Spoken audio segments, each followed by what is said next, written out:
주 안에서 항상 기뻐하라. 내가 다시 말하노니 기뻐하라. 너희 관용을 모든 사람에게 알게 하라. 주께서 가까우시느니라. 아무것도 염려하지 말고 다만 모든 일에 기도와 간구로 너희 구할 것을 감사함으로 하나님께 아뢰라. 그리하면 모든 지각에 뛰어난 하나님의 평강이 그리스도 예수 안에서 너희 마음과 생각을 지키시리라. 아멘. 오늘 이 자리는 상반기 감사주일로 주님께 올려드리게 됩니다.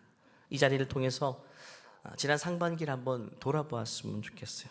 내가 많은 것을 거두었든 또 적은 것을 거두었든 하나님께 감사함으로 나가는 이 자리, 그 고백을 통해서 하나님은 우리 후반기를 다르게 인도해 가실 줄 믿습니다.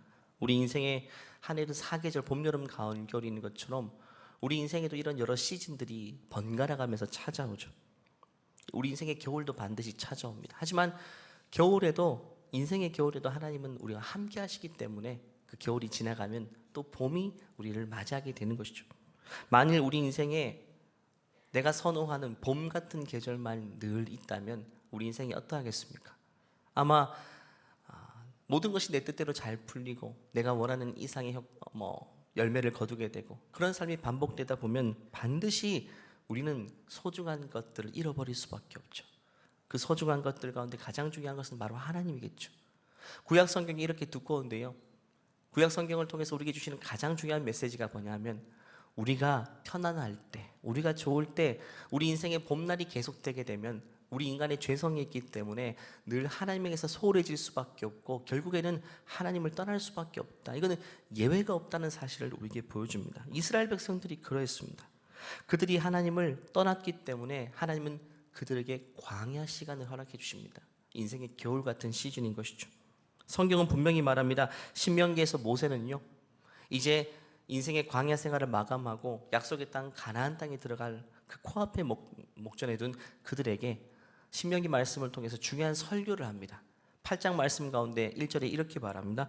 내가 오늘 명하는 이 모든 명령을 너희는 지켜 행하라. 그리하면 너희가 살고 번성하고 여호와께서 너희의 조상들에게 맹세하신 땅에 들어가서 그것을 차지하라. 내가 지금 너에게 중요한 것을 명한다는 것입니다. 그러면서 2절 3절에 중요한 두 가지를 이야기합니다. 같이 한번 읽어볼까요? 시작. 내 하나님 여호와께서 이 40년 동안에 내게 광야길을 걷게 하신 것을 기억하라. 이는 너를 낮추시며 너를 시험하사 내 마음이 어떠한지 그 명령을 지키는지 지키지 않는지 알려 하심이라. 너를 낮추시며 너를 줄이게 하시며 또 너도 알지 못하며 내 조상들도 알지 못하던 만나를 내게 먹이신 것은 사람이 떡으로만 사는 것이 아니요 여호와의 입에서 나오는 모든 말씀으로 살 줄을 내가 알게 하려 하심이니라. 먼저는 기억하라라고 이야기합니다. 기억하라. 40년 동안의 광야 생활을 기억하라. 우리는 흔히 치욕적이고 고생한 세월은 기억하지 않으려고 하죠. 왜? 또다시 떠올리면 이게 트라우마 되기도 하고 또 너무 과거를 회상하면 고통스럽기도 하죠. 근데 지도자 모세는 백성들에게 너희 인생이 가장 치욕스러웠던 과거, 이 광야 40년의 세월을 앞으로 계속해서 리마인드, 기억하라라고 이야기합니다. 왜냐하면 그 기억을 너희가 붙잡고 살고 있는 한 반드시 그것이 은혜의 동아줄이 되어서 너희 인생을 은혜로 묶어두게 될 것이고, 반대로 그 광야의 세월을 잊어버리는 순간 너희는 반드시 하나님의 은혜에게서 또 떠나게 될 것이라고 이야기합니다. 우리 가운데에 2024년 전반기 때 정말 광야 같은 어려운 시절을 보낸 분도 많을 것입니다. 이 광야는 스스로 아무것도 할 수 없는 것을 말합니다. 그냥 만날 수밖에 없는 환경입니다.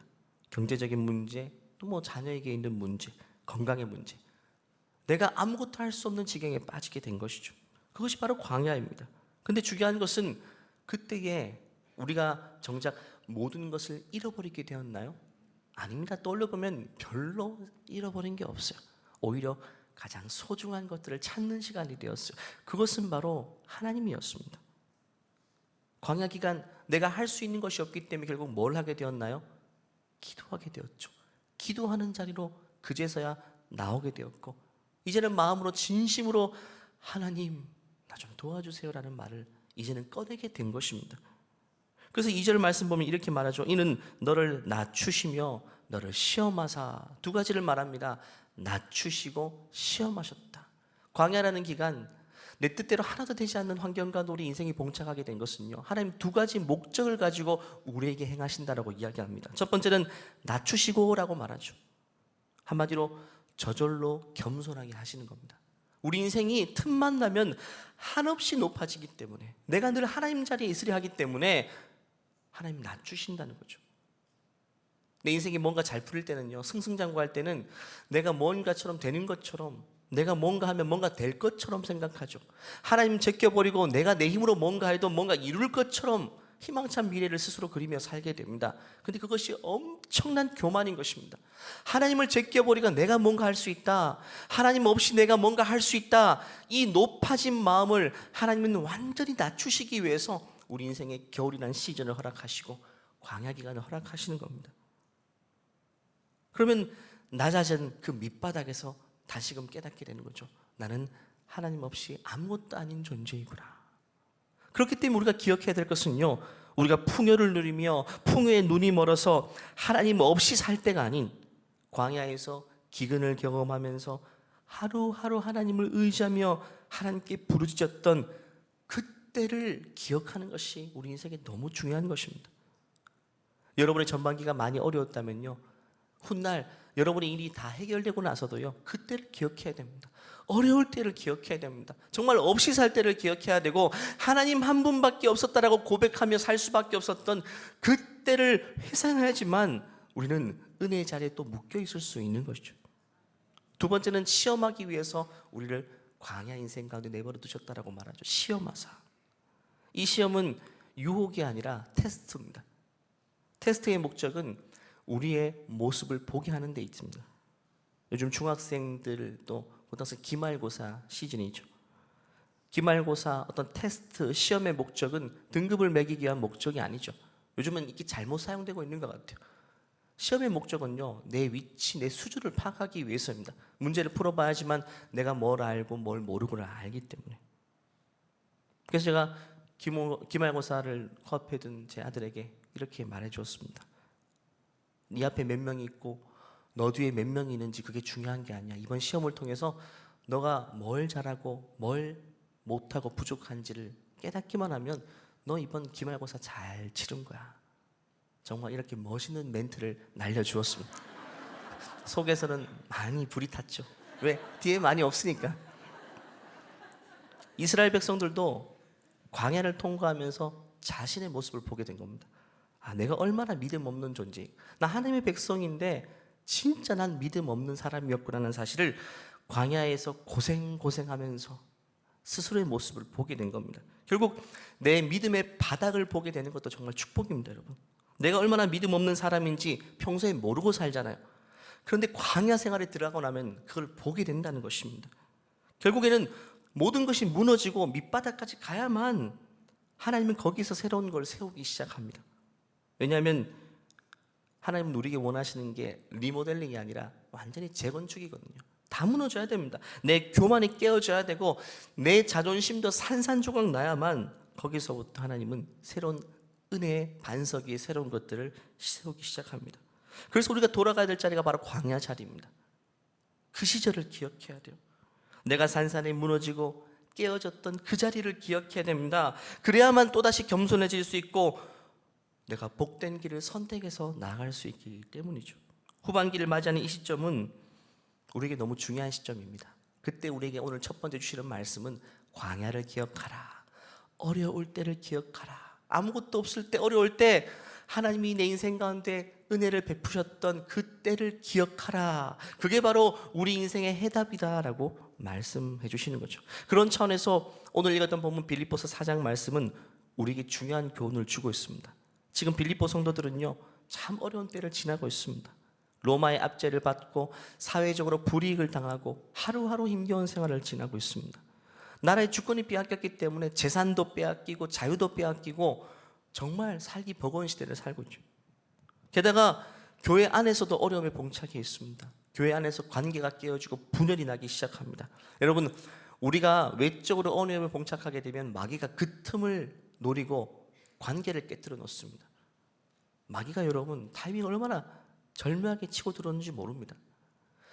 가정이 경제적으로 어려워요. 그것보다 더 중요한 것은 관계의 문제인데 그 외적으로 어려운 시기를 마귀가 놓치지 않고 타고 들어와가지고 우리의 소중했던 관계마저 깨뜨려 놓습니다. 그게 정말 중요한 것이죠. 지금 빌립보 성도들이 지금 그런 어려움에 봉착해 있는 겁니다. 그래서 빌립보서 4장 2절 말씀 보니까 바울이 이렇게 말합니다. 유오디아와 순두계, 교회의 유명한 둘 지도자인데 엄청나게 싸우고 다퉜나 봅니다. 그래서 주 안에서 화해하십시오라고 이야기합니다. 그리고 중요한 것은 바울 자신도 지금 감옥에 묶여 있는 상황입니다. 로마 감옥은 자유가 없습니다. 사람 살 곳이 못 됩니다. 인권도 없고 사람 취급도 하지 않는 죄수를, 그런 곳입니다. 한마디로 지금 빌립보 성도들이 처해 있는 상황은요, 개인적으로도 교회적으로도 사회적으로도 다 캄캄한 상황이고 빛이 한 방울도 들어오지 않는, 게다가 영적인 지도자였던 바울도 감옥에 묶여 있는 상황입니다. 광야 같은 때를 지나고 있죠. 그런 상황에서 지금 감옥 속에 있는 바울은 그 빌립보 성도들에게 무엇을 말하느냐? 문맥에 맞지 않는 말을 주문을 하고 있어요. 두 가지를 말합니다. 4절 5절 같이 한번 읽어볼까요? 시작. 주 안에서 항상 기뻐하라. 내가 다시 말하노니 기뻐하라. 너의 관용을 모든 사람에게 알게 하라. 주께서 가까우시니라. 참 받아들이기 힘든 주문이죠. 내가 은퇴하고 뭔가 모든 걸 다 끌어모아서 했던 일이 다 수포로 돌아가 버렸어요. 얼마나 견디기 힘든 상황입니까? 그런데 그런 상황 속에서도 바울은 두 가지를 말합니다. 먼저 기뻐하라. 기뻐하래요. 오늘 분만뿐만 아니고 빌립보 전체가 기뻐하라, 기뻐하라. 또 하나를 말합니다. 관용하라. 관용이란 말은 너그러운 것을 말하는데 삶의 여유가 좀 있어야지만 여유로운 사람이 될 수 있죠. 아무것도 없는데 어떻게 관용할 수가 있나요? 이 말은요, 기뻐하라는 말도 관용하라는 말도 바로 이 말인 것입니다. 결국 마치 문제가 다 해결된 것처럼 살아라는 겁니다. 문제투성이 인생이지만 지금 기도할 때 문제가 마치 다 해결된 것처럼 하나님 앞에 믿음으로 기도하라고 말하는 것이죠. 여러분, 그렇다면 기뻐하고 관용하는 것, 지금 그게 너무너무 힘든 상황인데 어떻게 그것이 가능하겠습니까? 그 답에 대해서는 그 다음 6절 7절에서 말합니다. 이것은 우리가 저스트 프레이 기도할 때 암송해야 될 말씀인 것 같아요. 작년에도 이 본문 말씀으로 많이 나누었어요. 또 조금 전에 찬양하면서도 이 똑같은 가사를 고백했습니다. 같이 읽어볼까요? 아무것도 염려하지 말고 모든 일에 기도와 간구로 너희 구할 것을 감사함으로 하나님께 아뢰라. 그리하면 모든 지각에 뛰어난 하나님의 평강이 그리스도 예수 안에서 너희 마음과 생각을 지키시리라. 방금 읽은 6절 7절에서 제가 이것을 수학 공식으로 한번 표현해 보도록 하겠습니다. 염려, 걱정, 불안에다가 뭐가 더해지면 감사함으로 기도가 더해지면 결국은요, 평강과 기쁨이 회복될 것이라고 말합니다. 이것은 일종의 화학 반응 공식과 같습니다. 염려와 감사함의 기도가 만나게 되면 전혀 다른 화학 반응이 나타나서 전혀 생각하지 못했던 결과가 도출될 텐데 그게 바로 평강이고 기쁨이라고 이야기합니다. 우리 안에서 그런 열매가 나타날 수 없는데 마치 하늘에서 떨어진 것 같은 그런 결과물이 이 두 가지의 반응을 통해 나타난다는 거죠. 염려를 그대로 들으면 염려로 끝나겠지만 감사함으로 기도하기 시작하면 이런 결과를 맺게 될 것이다. 여러분, 염려라는 단어, 걱정이라는 단어, 우리 인생에 어쩌면 제일 친숙한 단어 아닙니까? 우리 눈만 뜨면 염려하죠. 아마 지금 설교를 듣고 있는 이 현장에서도 여러 가지 생각과 염려하는 분도 많을 거예요. 아, 오늘 점심 때 뭐 먹지라고 생각하는 분명히 있을 거예요. 분명히 있을 겁니다. 오늘 집에 갈 때 뭐 사가지? 줄 서야 되는데 예약할까? 이런 분도 분명히 있을 것 같아요. 여러분, 최근에 무엇 때문에 제일 염려하고 근심하셨습니까? 아마 중고등학생 자녀를 둔 분들 시험 기간이니까 아마 우리 자녀가 시험 잘 치를까 이걸로 많이 염려하실 거예요. 또 가정의 아버지들은 직장에서 거취 문제, 사업에서 여러 가지 문제들 염려할 게 얼마나 많을까요? 걱정되는 게 얼마나 많을까요? 우리 자녀들은 뭘로 많이 염려할까요? 자녀들이 성적 공부 때문에 염려할까요? 제가 한번 물어봤거든요. 뭐가 제일 걱정이 되냐고. 그러니까 의외의 대답이었어요. 나는 염려가 많은 우리 엄마 때문에 염려가 된다라고 하더라고요. 진짜 진심으로, 정말 진심으로. 그게 제일 걱정이 된대요. 우리 엄마 또 걱정하니까. 우리 엄마 나 때문에 스트레스 받으면 안 되는데, 내가 좋은 성적 거두지 못하면 우리 엄마 또 스트레스 받고 또 걱정할 텐데. 진짜입니다. 자녀에게 집에 가서 물어보세요. 우리 애들 좀 착하잖아요. 그렇다면 왜 우리는 염려하게 될까요? 이것은 우리 실존입니다. 실존. 우리는 전능한 존재가 아니기 때문에, 우리가 스스로 미래를 주관할 수 없기 때문에 염려할 수밖에 없죠. 근데 중요한 것은요, 우리는 전능하지 않지만 전능하신 하나님을 아버지로 모시고 산다면 여러분 달라지지 않을까요? 나는 전능한 존재가 아니지만 전능하신 하나님 우리 아버지 되신대요. 그분이 내 삶을 다 주관하신대요. 그러면 내가 염려하는 것 자체가 좀 모순적인 모습이 아닐까요? 한번 이렇게 예화를 들고 싶어요. 우리 친구들 그룹 가운데에, 만약에 여러분 친구들 모임 가운데에 한 친구가 정말 대한민국에서 3대 재벌의 자녀가 있습니다. 이제 후계 구도를 따라서 후계자가 될 사람인데, 그 친구가 그 친구 그룹에 있습니다. 근데 친구들 모여서 이런저런 얘기하는데 다 세상 염려 걱정거리를 이야기하는데, 그 친구가 유독 자기가 걱정되는 걸 막 쏟아내는 거죠. 어떻게 살지, 뭐 먹고 살지, 막 이렇게 걱정한다면 친구들 입장에서는 그 친구의 염려 걱정이 공감이 될까요? 아니죠. 전혀 공감이 안 되죠. 꼴불견이죠. 배부른 소리 한다고 할 겁니다. 어떤 친구는 그 친구에게 이렇게 물어볼 수도 있어요. 너 요즘 아버지하고 관계가 안 좋으니? 라고 물어볼 수도 있죠. 우리 신자들도 마찬가지입니다. 세상 사람들 입장에서 우리 그리스도인들은 하나님을 믿는 사람, 하나님을 등에 업고 사는 사람들이죠.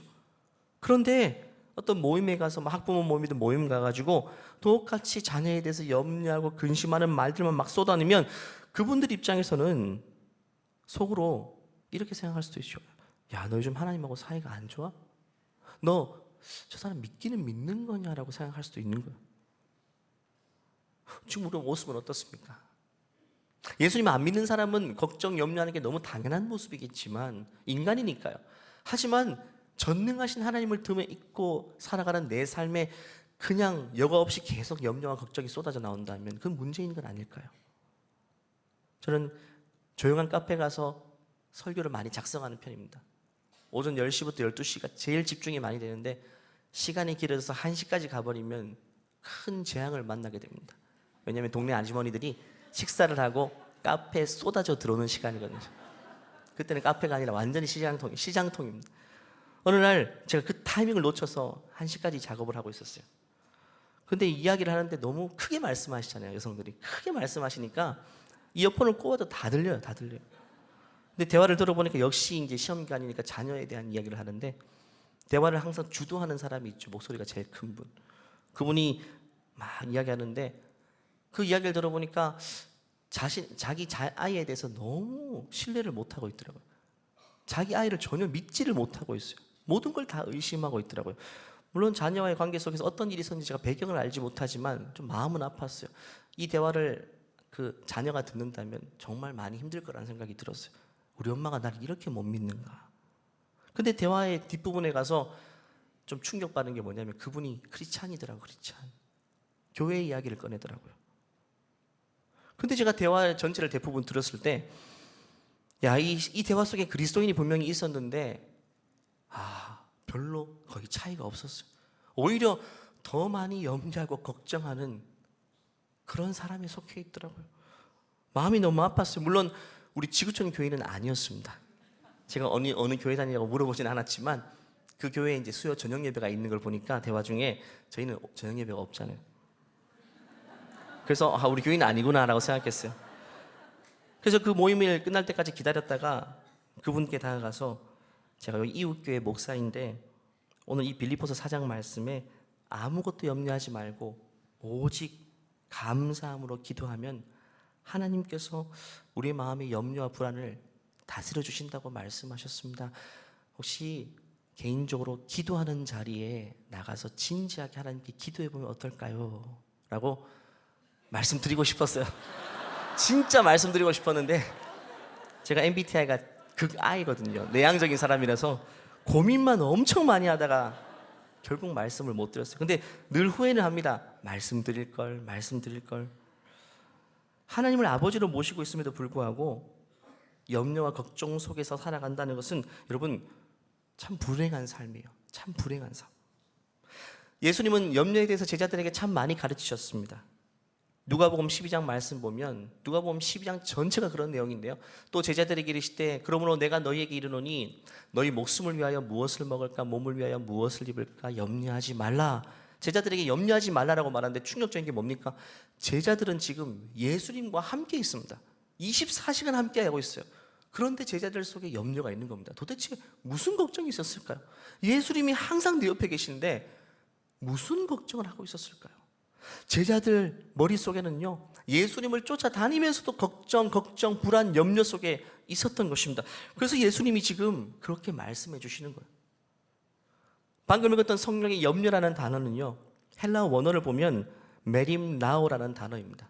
이게 영어로 월이라는 단어의 어원이 되기도 하는데 마음이 나누어지다, 분산되다라는 의미입니다. 쉽게 설명하면 그렇습니다. 우리에게는 눈이 두 개 있죠. 사물을 보기 위해서는 초점이 하나로 맞아야 되죠. 근데 왼쪽 눈은 저기를 보고 있고 오른쪽 눈은 저기를 뚜렷이 보고 있습니다. 아무리 초점을 맞추고 뚜렷이 보고 있다 할지라도 두 눈이 한 초점을 맞추지 않으면 결국 아무 사물도 보이지 않습니다. 지금 한번 해보시겠어요? 왼눈은 저쪽, 오른눈은 저쪽을 뚜렷이 한번 보십시오. 그러면 결국에는 아무것도 안 보이는 상태가 되어버립니다. 그게 바로 염려라는 단어의 의미입니다. 우리 마음의 한켠으로는요, 하나님의 살아계심을 믿습니다. 나 크리스찬이니까.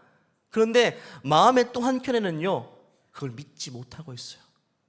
그러니까 이 두 마음이 나눠지니까 하나의 초점에 맞지 않으니까 아무것도 일어나지 않는 겁니다. 내 안에서 나는 주님을 믿고 있음에도 불구하고 내 안에는 아무런 기적과 아무런 역사도 나타나지 않습니다. 두 마음이니까요. 염려하고 있으니까. 왼쪽 눈은 될 것이라는 시각을 가지고 있고 오른쪽 눈은 되지 않을 것이라는 믿음 없는 시각을 가지고 있으니까 결국에는 하나의 초점도 맞춰지지 않는다. 그래서 야고보서 말씀을 보면 그런 믿음 없는 기도에 대해서 이렇게 말합니다. 같이 한번 읽어볼까요? 시작. 오직 믿음으로 구하고 조금도 의심하지 말라. 의심하는 자는 마치 바람에 빌려 요동하는 바다 물결 같으니 이런 사람은 무엇이든지 줄게 얻기를 생각하지 말라. 두 마음을 품어 모든 일에 정함이 없는 자로다. 두 마음을 품었다라고 표현하죠. 한마디로 두 개의 초점을 가지고 있다. 모든 그리스도인에게 믿음이 있긴 있죠. 그런데 두 개의 초점을 가진 믿음입니다. 그러니까 어느 하나도 보이지 않는, 아무 역사도 능력도 없는 삶을 살고 있는 것이죠. 내 마음의 한켠으로는 이번 일 하나님이 도와주실 거라는 마음이 있습니다. 믿음이 있어요. 그런데 한켠으로는 더 크게 의심하고 있습니다. 그러면 아무 일도 일어나지 않는다. 그래서 이렇게 표현하잖아요. 방금 읽은 구절 중에 바람 이리 불면 이리 흔들리고 저리 불면 저리 흔들리고 사람들이 이만하면 이것 가지고 염려하고 저만하면 저것 가지고 염려하고 그리스도인이 바람 부는 대로 흔들리는 인생을 살아서는 안 되는 것입니다. 우리 믿음의 선조들은요, 성경을 보시죠. 시장 성경에 등장하는 믿음의 선조들은요, 항상 들리는 말에 의해서 좌우되지 않았습니다. 2000년 그리스도인은요, 2000년 전에 초대 교회 그리스도인들은 어떤 말들을 듣고 살았는가? 하루하루 어떤 소식을 들었냐면요, 어젯밤에 암흑에 누구 성도가 예수 믿다가 예배드리다 현장에서 잡혀가서 사자의 밥이 되었다. 어떤 사람은 기름에 튀겨 죽임을 당했다. 정말 듣기만 해도 간담이 서늘해지는 그런 소식들이 귀에 계속 들렸지만 그들은 들리는 대로 판단하고 생각하지 않았습니다. 그게 염려거리가 되지 않았어요. 왜? 자신의 마음을 그리스도께 붙들어 맸기 때문에. 그게 바로 기도입니다. 붙들어 맸기 때문에. 이 말 듣고 초점이 두 개로 나눠지지 않았다는 거죠. 여전히 하나의 초점을 바라보고 그리스도만 바라보고 살았기 때문에 들리는 말에 요동치는 인생을 살지 않았어요. 우리가 자녀를 믿고 신뢰했다가 어떤 학부모 모임 가서 들리는 말들 듣게 되면 또 마음이 요동하죠. 제가 이제 둘째를 데리고 카페 가서 저는 설교 준비하고 둘째는 친구 한 명을 데리고 놀아줬어요. 근데 그 둘째 친구와 5학년 대화하다가 너 뭐 형제가 어떻게 되니? 누나가 있대요. 누나가 중학생인데 누나 이야기를 하는 거죠. 어제 밤새도록 공부를 하고 잤대요. 밤새도록. 근데 우리 아이는 한 1시쯤 잤거든요. 그러니까 같은 학교 다니더라고요, 누나가. 그 이야기 들으니까 갑자기 생각이 싹 뭔가 밀려오는데 걱정, 염려. 아무것도 아니잖아요. 그 누나가 밤새면서 공부했다. 아무것도 아닌 정보인데 그게 나에게 영향을 주고 있어, 내 내면에. 우리 아이는 그렇게 못했는데 제가 얼마나 연약한 존재입니까? 이걸 떨쳐버려야 되죠. 또 떨쳐버려. 이걸 그냥 영향을 받고 집에 들어가면 안 되는 건 또 잔소리하게 되잖아요. 떨쳐버려야 되죠. 떨쳐버려야 돼. 기도해야 됩니다.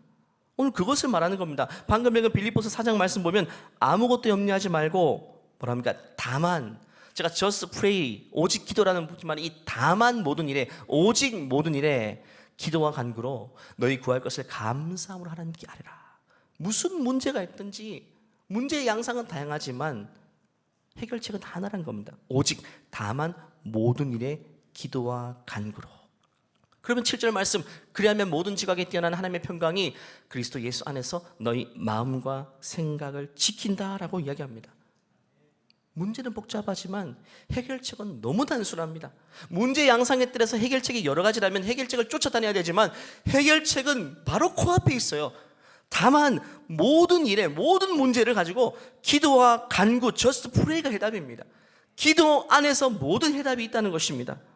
우리같이 미약한 존재도 기도하기 시작하면 하나님의 능력의 손길이 우리 인생 가운데 이루어진다라고 이야기하는 것이죠. 여러분, 우리가 밤새 고민하고 염려하고 걱정해도 내 안에 변화가 나타나지 않은 이유가 뭘까요? 우리 육신은요, 머리가 명령하는 대로 순종합니다. 제가 오른손을 들고 왼손을 들고 지금 머리가 지시하고 있잖아요. 실시간으로 순종하지만 내 머리가 아무리 명령해도 듣지 않는 영역이 있는데 그게 마음과 생각입니다. 지금 한번 명령해 보세요. 염려하지 마. 염려를 그쳐. 생각을 멈춰. 순종 안 합니다. 마음의 영역과 생각의 영역은 내가 다스릴 수 있는 영역이 아닙니다. 그건 정말 전적으로 하나님의 영역입니다. 아무리 명령해도 불순종합니다. 심지어 그 염려와 걱정을 꺼뜨리기 위해서 내 몸의 전원을 빼버립니다. 잠자리에 드는 거죠. 잠자리에 들게 하면 생각과 염려가 멈출까요? 절대 아닙니다. 잠에 빠져서도 염려하고 걱정합니다. 악몽을 꾸잖아요.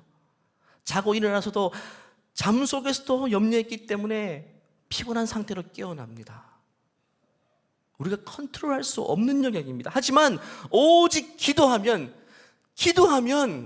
하나님께서 우리의 마음과 우리의 생각의 영역을 지켜주신다고 말씀하시죠. 그것밖에 없는 겁니다.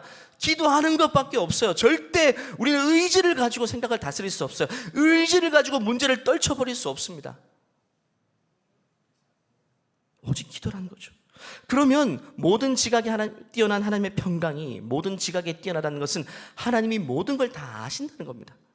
우리가 기도하면 우리의 마음을 평강으로 다스려 주는 것만 끝나는 것이 아니라 문제 해결책 또한 아시는 주님께서 기도하다 보면 첫 번째는 하나님이 우리의 마음과 생각을 지켜주시고 두 번째는 기도하다 보면 어느새 우리의 발걸음이 문제 해결책의 코앞에까지 다다르는 것을 발견하게 된다는 것입니다.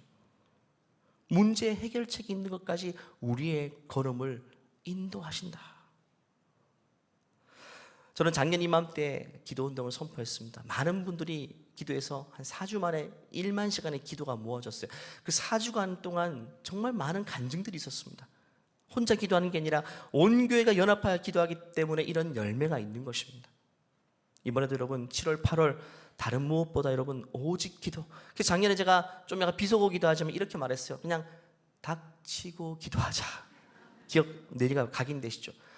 모든 일이 아무리 복잡한 일일지라도 어디서부터 어떻게 풀어야 될지 모를지라도 그냥 생각 딱 멈추고 기도하는 자리로 가자는 겁니다. 거기서부터 실마리가 풀리기 시작한다는 것이죠. 이번에 어플리케이션 어플을 꺼내보시면 새로운 기능을 좀 추가했습니다. 또 저희 교회는 개인 기도실이 있습니다. 개인 기도실을 활용하십시오. 거기에 앉으면 기도가 그냥 터져나오기 시작합니다. 한번 짧은 영상을 통해서 이 어플 사용법과 개인 기도실 이용에 대해서 한번 보게 될 텐데요. 이 영상 보고 제가 설교를 마무리하도록 하겠습니다. 오직 기도로 승리합시다. 1차, 2차에 걸친 기도운동으로 3만 5천 시간의 기도를 하나님께 올려드리며 수많은 응답의 간증을 들었습니다. 이번 3차에도 우리의 기도가 하늘을 울리고 기도 응답의 간증들이 넘쳐나길 소망합니다. 작은 글씨가 하나하나 모여 큰 불이 되듯이 기도를 통해 받은 은혜를 나누면 배가 되겠죠. 우리 기도가 하나 되는 것을 돕기 위해서 오직 기도 어플에 새로운 기능을 추가했습니다. 바로 은혜 나눔 기능입니다. 사용법을 잠시 설명해 드리자면 앱스토어에서 오직 기도 어플을 다운로드합니다. 오직 기도 로고 옆에 위치한 회원가입 또는 로그인을 해주세요. 하단바에 은혜 나눔 버튼을 클릭하세요. 기도하며 받은 은혜를 나눌 수 있는 글쓰기 칸, 나의 신앙생활을 체크하고 공유할 수 있는 말씀 읽기, 기도, 묵상, 예수님 바라보기, 순종 체크칸이 있습니다. 저장하시면 홈 화면 은혜 나눔에 공유됩니다. 서로 받은 은혜들을 공유하며 아멘과 은혜로운 댓글로 격려해주세요. 비관과 비난이 담긴 악플은 절대 금지입니다. 우리는 혼자가 아닙니다. 우리는 하나, 함께 기도합니다. 한 몸 되어 기도할 때 더 큰 은혜의 역사가 일어날 줄을 믿습니다.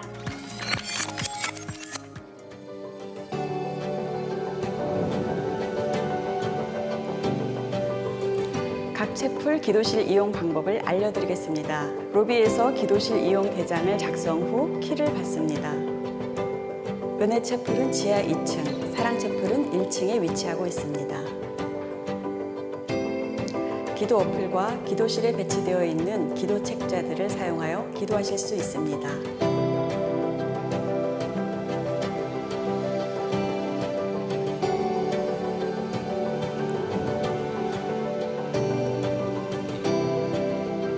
지구촌 교회 모든 성도 여러분, 언제 어디서든지 함께 기도합시다. 우리의 기도 운동이 부흥의 불꽃이 되어 교회와 세상을 변화시킬 줄 믿습니다. Just Pray, 오직 기도, 지금 시작합시다.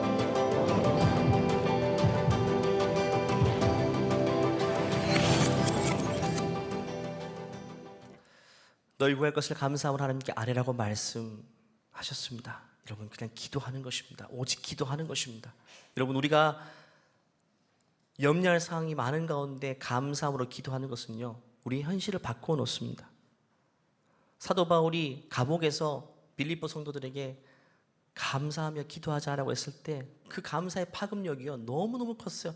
빌립보 성도들에게 있는 먹구름이 거쳐지고 그들 속에서 감사의 기도가 터져나오기 시작했어요. 우리 가정도 마찬가지입니다.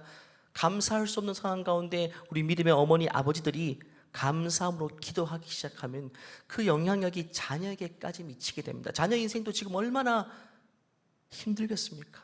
하지만 우리가 먼저 감사함으로 기도하기 시작할 때에 자녀에게 있는 근심은 썰물처럼 썰려내릴 것이고 자녀에게 있는 감사가 밀물처럼 밀려 들어오게 되는 놀라운 변화가 우리 가정에도 찾아오게 될 줄 믿습니다. 한 주 동안 기도의 시동을 거시고 제대로 한번 기도를 시작하는 이번 한 주가 되기를 간절히 축원합니다. 한번 기도할까요? 이 시간 기도할 때 먼저 지난 상반기의 삶을 주님께 먼저 감사함으로 고백했으면 좋겠습니다. 다만 모든 일에 기도와 간구로 너희 구할 것을 감사함으로 하나님께 아뢰라고 말씀하셨어요.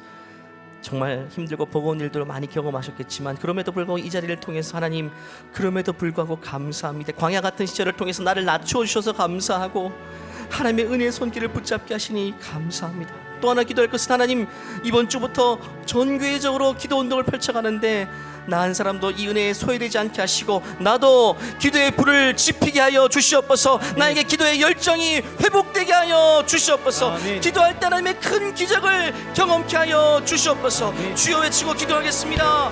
주여. 하나님 아버지 감사합니다. 하나님 감사합니다. 주님 감사합니다. 주님 감사합니다. 하나님 말씀을 위하여 아무것도 염려하지 않고 시작합니다.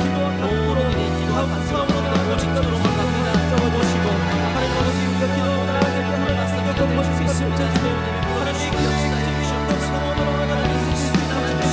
주시옵소서. 하나님 우리의 마음을 열어주시고 하나님 아버지 우리가 더욱더 발걸음을 옮겨서 하나님 앞에 기도하며 주님께 하나님 것을 멈추지 없이 인생을 수 있도록 인도하여 주시옵소서. 하나님 그럴 때 하나님께서 우리 인생 가운데 놀라운 세례를 하여 주실 줄로 믿습니다. 기도의 기적을 경험하게 하실 줄로 믿습니다. 하나님 말씀을 통해 다시금 나에게 기도를 권면해 주셔서 감사합니다. 기도의 뜨거운 심장이 식어버렸는데 다시금 불을 붙여주셔서 감사합니다. 이번 주부터 염려와 근심 속에 살았던 하나님 그런 삶을 돌아보고 이제는 염려 대신 오직 기도하기를 원합니다. 하나님 기도의 불씨를 다시금 지펴주시고 다시금 기도를 통해 하나님의 큰 기적을 경험할 수 있는 우리 모든 삶이 될 수 있도록 주님 은혜 베풀어 주시옵소서. 함께 주님을 찬양하며 걸어가신 예수님의 이름으로 기도하옵나이다. 아멘. 우리 기도를 흠양하시는 주님께 영광의 박수를 드릴까요? 하나님, 우리 기도를 너무너무 기뻐 받으십니다. 이 시간 다 같이 일어나셔서 이 찬송의 고백으로 예배를 마치도록 하겠습니다. 눈을 들어 주를 보라. 내 모든 염려 주께 맡겨라. 슬플 때에 주님의 얼굴 보라. 사랑의 주님 한 번씩 눈을 들어 주를 보라. 내 모든 염려 주께 맡겨라. 슬플 때에 주님의 얼굴 보라. 사랑의 주님 우리 주님 앞에 두 손을 높이 들고 찬양합니다. 늘 들어 주님만 바라봅니다. 주를 보라. 내 모든 염려 주께 맡겨라. 슬플 때에 주님의 얼굴 보라.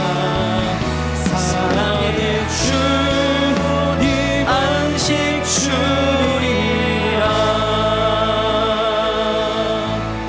이제는 우리 주 예수 그리스도의 은혜와 하나님의 무한하신 사랑과 내주하시는 성령의 역사하심이 내 상황, 내 현실, 어떤 문제가 있든지 그럼에도 불구하고 오직 기도로만 나가기를 소원하는 모든 주의 백성들 머리 위에, 우리 믿음의 가정 위에 이제로부터 영원토록 함께 하시기를 간절히 축원하옵나이다.